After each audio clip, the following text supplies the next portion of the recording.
Hello' friends, আশা কৰোঁ আপোনালোক সকলোৱে ভালে কুশলে আছে। মোৰ অন্য এটা ব্লগলৈ আপোনালোক সকলোকে স্বাগতম জনাইছোঁ। মোৰ আজিৰ ব্লগটো আৰম্ভ কৰাৰ মূল কাৰণটো হৈছে আমাৰ ঘৰত পুঠি এভাগ কৰোৱা হৈছে। তাকে ভাবিলোঁ আপোনালোককো দেখুৱাওক। আৰু পুঠি ভাগ অৱশ্যে বহুত দিনৰ পৰা কৰাম বুলি ভাবি আছিলোঁ। আজি সেই দিনটো আহিলে আৰু বিশেষ বেছি ব্যক্তি মতা নাই, 3জন মাত্ৰ ভকত মাতিছোঁ। তেওঁলোককে শুশ্ৰূষা কৰিবলৈ অকণমান যা যোগাৰ কৰিছোঁ আৰু তাকো আপোনালোকক দেখুৱাম বাৰু কি যা যোগাৰ চলোৱা হৈছে। এতিয়া ভকতে পুথি পঢ়ি আছে, আপোনালোকক তাকো অকণমান দেখুৱাই দিছোঁ আৰু পাকঘৰটো যোগাৰ চলি আছে, আপোনালোকক দেখুৱাম বাৰু। এয়া ভকতসকলে আগফালৰ বাৰাণ্ডাতে বহি গা গজেন্দ্ৰৰ পাঠ কৰি আছে। আজি আমাৰ ঘৰত গা গজেন্দ্ৰৰ পাঠ এভাগ পঢ়োৱা হৈছে।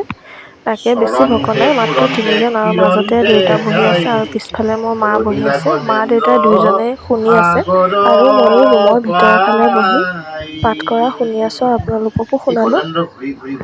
তাৰ মাজতে মই আপোনালোকক আজি পুথিভাগত কি যা যোগাৰ চলোৱা হৈছে, মানে খোৱা বস্তু, তাকে অলপ দেখুৱাবলৈ আহিলোঁ। এয়া মিক্স ভাজি বনোৱা হৈছে, মানে খিচিৰি বনাব, তাৰ লগতে মিক্স ভাজি আৰু খিচিৰি বনাবলৈ এয়া দালি তিয়াই থোৱা হৈছে, লগতে এয়া চাউল আৰু এয়া কাবুলী বুট, এইখিনি হ'ব খিচিৰি যোগাৰ।